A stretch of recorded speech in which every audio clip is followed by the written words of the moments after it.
You and a friend are looking for a place to live. You have a list of places and go to see a rental agent to check on a number of points. Listen to the conversation between your friend and the rental agent and complete the list. First, you have some time to look at questions 1 to 7.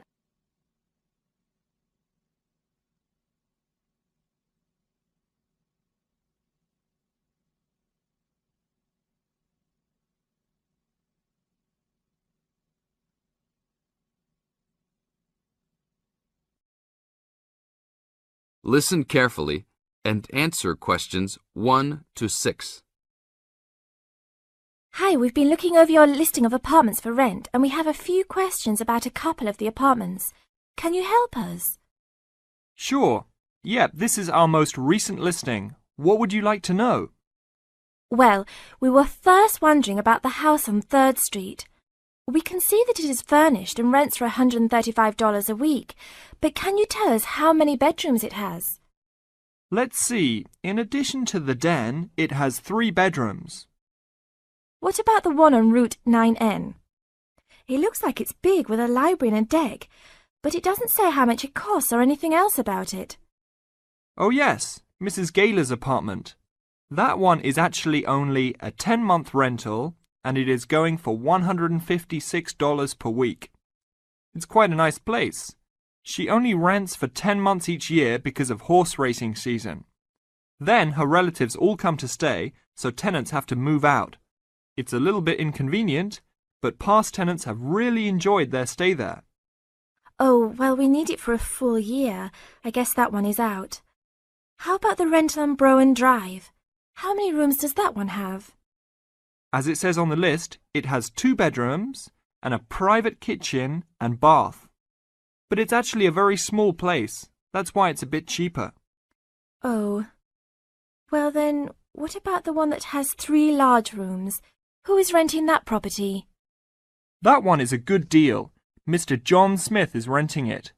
But he's quite eccentric and he has a strict rule about no pets. How about cats? Nope, absolutely no pets.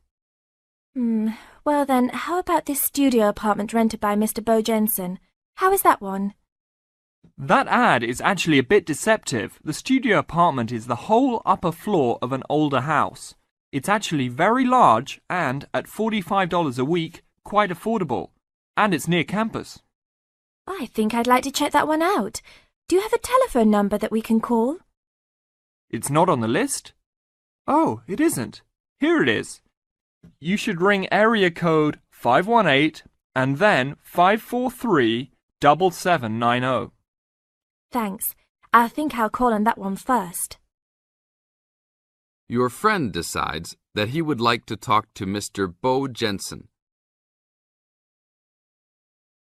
Before you hear the rest of the talk, you have some time to look at questions 8 to 10.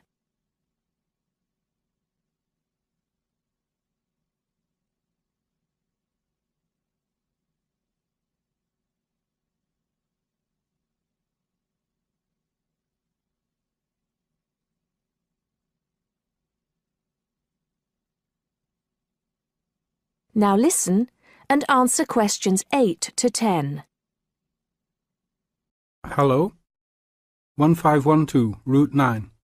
Yes, is this Mr. Jensen? Yes, it is. Can I help you? Yeah, we're studying here at university and we came across the rental information for the studio apartment that you're renting. Is it still available? Yes, of course.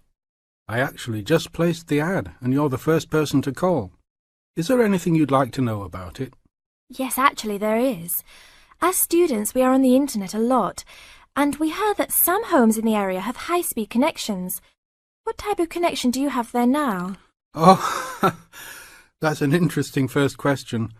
But I guess I have heard that too. But we just have a phone line here. Nothing fancy. I think you can have a cable line installed, but it's just a phone line for now. Okay, well maybe we can do that. What type of heating does the apartment have? Now there's a more traditional question. We have oil heat here. It's an older house. That tends to be a little more expensive during the winter, right? Yeah, but there's nothing to do about it. It would cost too much for me to put in a gas heater. What else would you like to know about the apartment? Well, we heard it was quite big. Is it furnished? Actually, yes. I should have put that in the ad. It has an old couch and a couple chairs, a dining table, refrigerator, stove, and even a dishwasher. Does it have any beds? Yep, it has 2. That sounds great. When is the apartment available? You can have it tomorrow night if you want. I just have to clean up a couple things before you get here. Do you want to come over and see it first? No, it sounds fine to us. I actually know the street too, so I know the area. We'll take it. That is the end of part 1. Now turns to part 2. Part 2. First, you have some time to look at questions 11 to 16.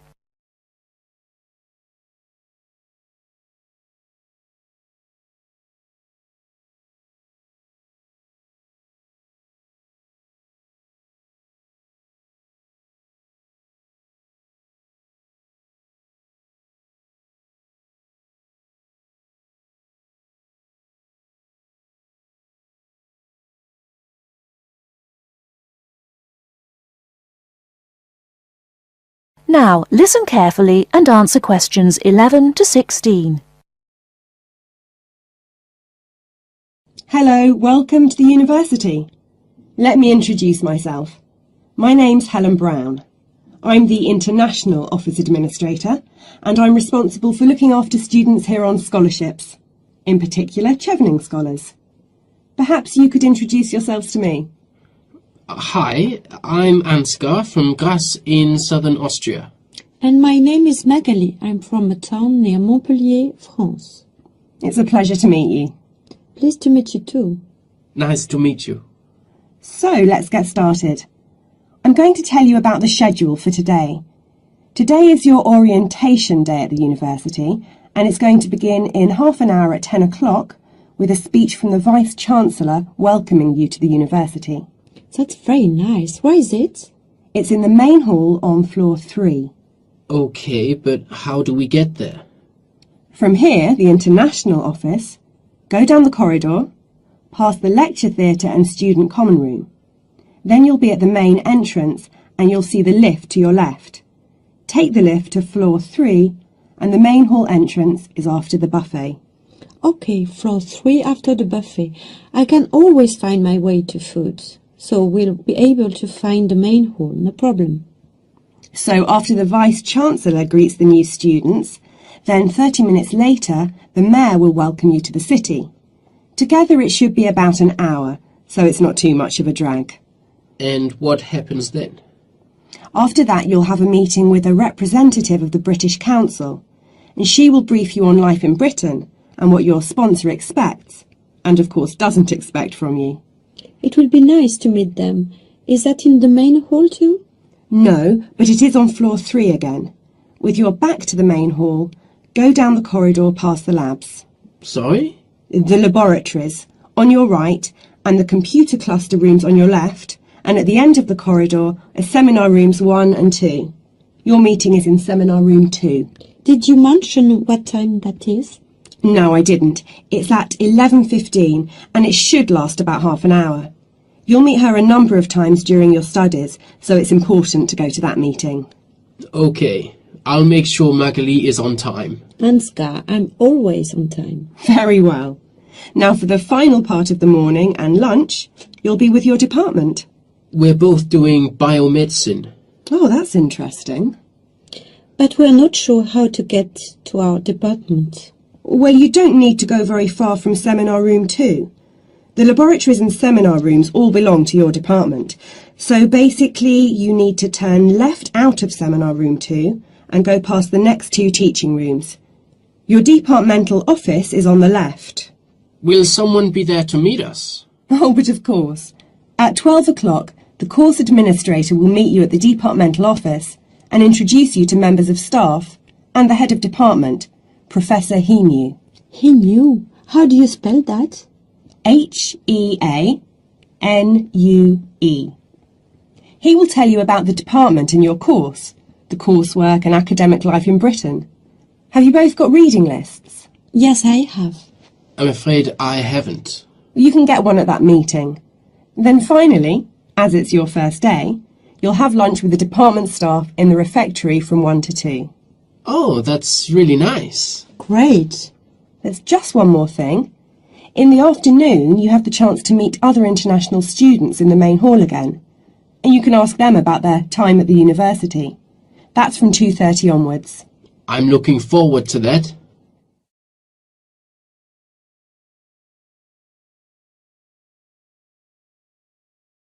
Before you hear the rest of the talk, you have some time to look at questions 17 to 20.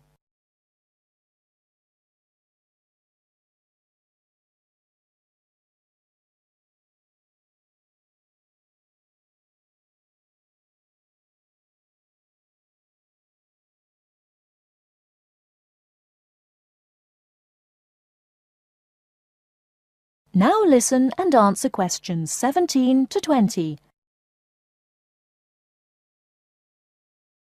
So you're thinking of opening a bank account with us? That's right.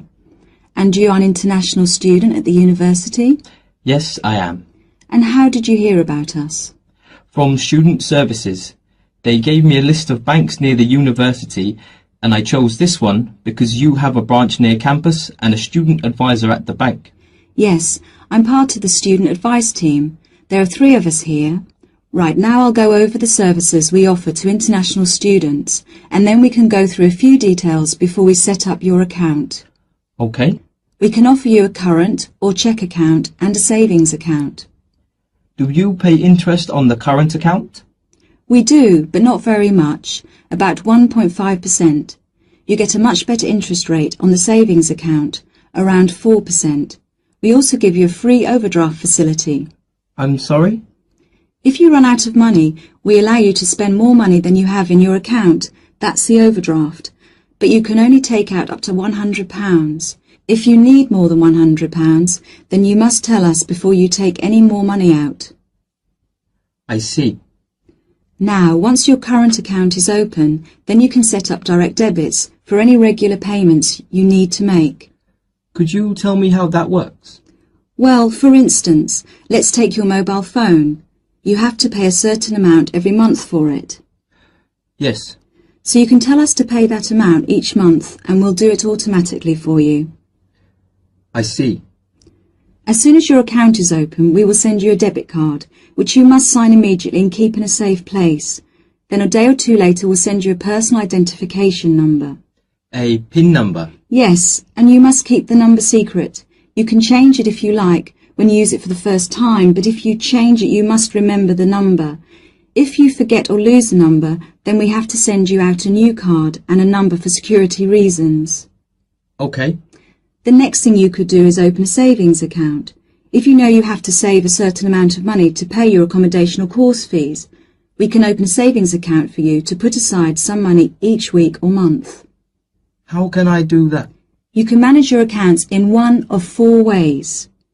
You can come into the bank here on the university campus and tell us what you would like to do, or you can call us on 08457 004 004 and instruct us what to do over the phone. That's 24 hours a day, 7 days a week. Alternatively, you can manage your account over the internet. I see. You have to go online and register at our website at www.hsbc.co.uk/online-banking before you can use the service. Finally, if you have a digital TV, you can use TV banking by pressing interactive on your digital TV remote control. Oh, really? I don't have a digital TV, unfortunately, but I can do the first 3 things. Now, do you have any insurance? What's that?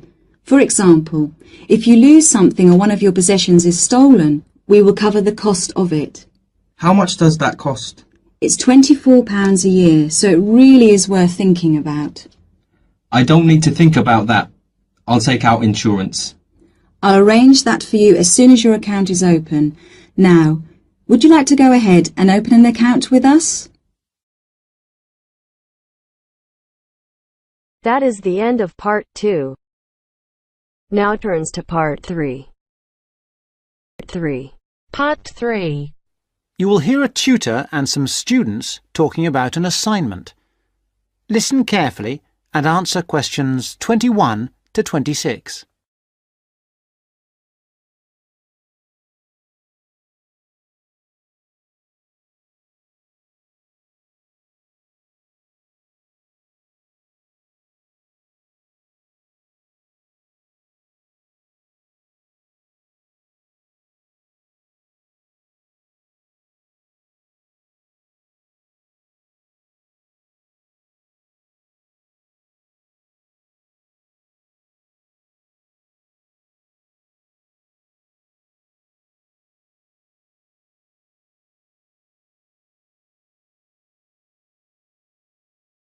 Come in. Sit down. Good to see you. Hello. Hello. Now, this assignment. The best thing we can do, I think, is to think how we can approach it. The main point is to investigate television, but not what's happened in the past.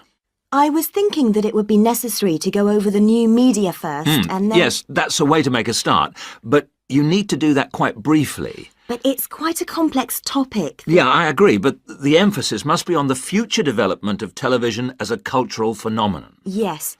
I've been reading the talk by Ashley Highfield. All right, and what do you take from that? What are the things that are competing with television? Well, to start with, there is the games console. Then there is the personal computer and the internet. Then again, the mobile phone with its capability of games and puzzles. And of course, internet access. Lastly, there is the iPod with the possibility of listening to music wherever you go. Good, you've understood that. Now, which of these presents the greatest competition for television? Well, according to the research, it's video games. Yes, that's true at present, but in the future... I think the phone will present the greatest threat then. And why? Because it's mobile, portable, and it's developing fast. Yeah, I think you're right. You need always to look to the future and try to assess how things will develop, as we said. Good. Now, you need to move on to the new social trends in connection with television. Is one of them the idea that programmes might become shorter and shorter? Ah, yes. The average programme might be 10 minutes. Or even less. Just mini-programmes, say 4 to 5 minutes long. Now, do you think you can get access to all the materials you need? The problem at the moment is the library. Oh, yes? What's happening there? There's a tremendous amount of noise because of the new extension they are building. It's quite impossible to work there. They are stopping work for a week next week, I believe, and then all the sections will be open. There's a hold-up because some roof tiles have not arrived, so there'll be peace for that week. But then after that, the media studies section will be closed for a week, and all the noise and dirt will start up again. Yes, the sociology section will be open, and there's some good stuff there for you on this topic, and it's further away from the noise. Yes, I don't think the sociology section is affected at all, and neither is the journal section. No. Obviously, they're rotating the closures, and it was sociology's turn to close for a week last term. I think we should make a complaint. Yeah, I think you should. I've had a word with the library staff. They are very sympathetic, but... They are affected by these works just as we are. If I were you, I'd make a complaint directly to the premises committee. They only meet once a year, but in fact, I know they're having a meeting next Tuesday. You might like to make contact with them, but don't say that I suggested this. Yes. But the Students' Union might be better, since they are independent of the university. That's true, but I can't imagine that people haven't already approached them about this. Let's try the premises committee. Good idea. Why not? OK. Now, don't forget I need a copy of your dissertations by email and 2 copies in print, that is, on paper. If you give the reprographics office 24 hours notice, they'll make copies for you. And if you give them my details, they'll send those copies directly to me. They won't send copies to you, so you'll need to take your own copy personally from them. Good. Any questions? Before you hear the rest of the talk, you have some time to look at questions 27 to 30.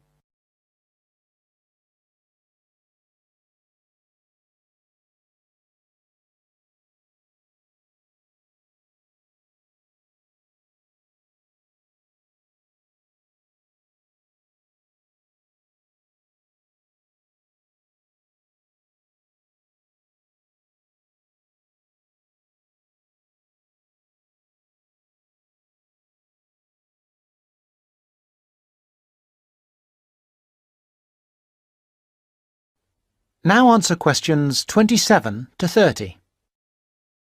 One little thing was just that I wondered whether we should actually talk about that famous website. You know the one, YouTube. Ah, I was rather hoping you hadn't overlooked that. Good point.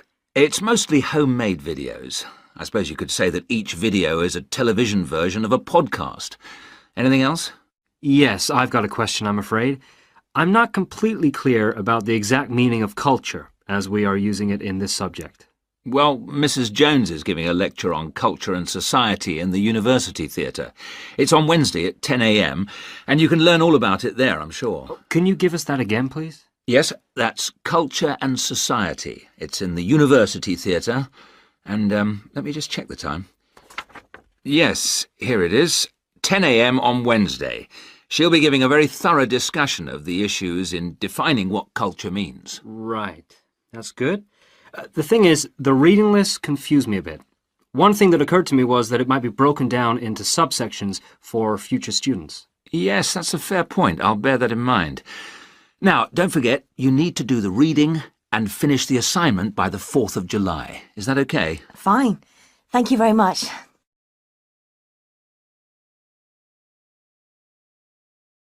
That is the end of Part 3. Now turns to Part 4. Part 4. Listen to the introduction about Tower Bridge and complete the summary. First, you have some time to look at questions 31 to 40.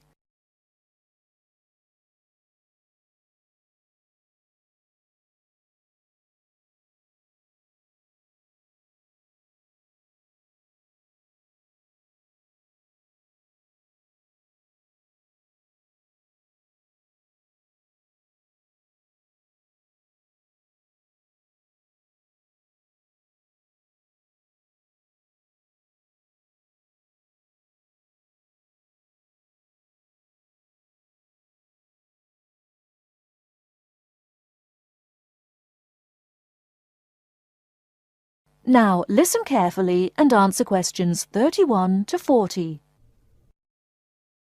Tower Bridge is located in one of the most interesting parts of London. On either top of the tower, you can get a bird's-eye view of the wonderful scenery all round Tower Bridge. On its south side are many tall old buildings. On its north side stands the Tower of London itself.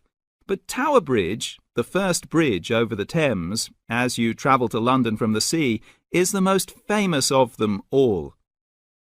Although they look the same age, the tower is almost 1,000 years old, and Tower Bridge, which was built in the 1890s, is just over 100.